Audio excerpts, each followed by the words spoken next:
Coming up on this episode of Inside the Epicenter.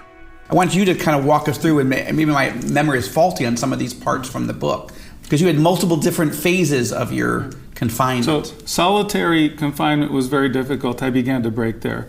And there it's the fear, the sleep deprivation, because my body deprived me of sleep, just all the adrenaline coming from that fear. It builds up over time. That led to constant panic attacks that just overwhelmed me.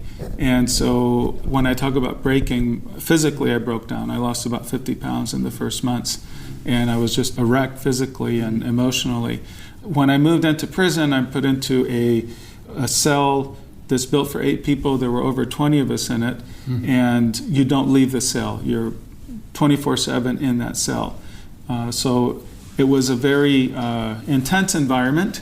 Everyone that I was in a cell with during my time in prison was a very committed Muslim. They were all accused of being part of the Gulen movement.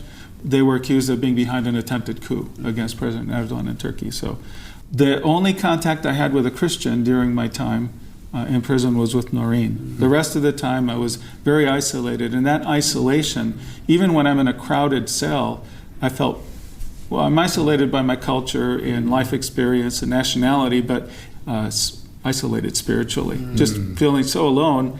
And that means when I'm confused, I have questions, talking about a conversation with God, it usually felt like a one-way conversation, and I'm not getting answers. I feel abandoned, betrayed, which I was not, but that's how I felt.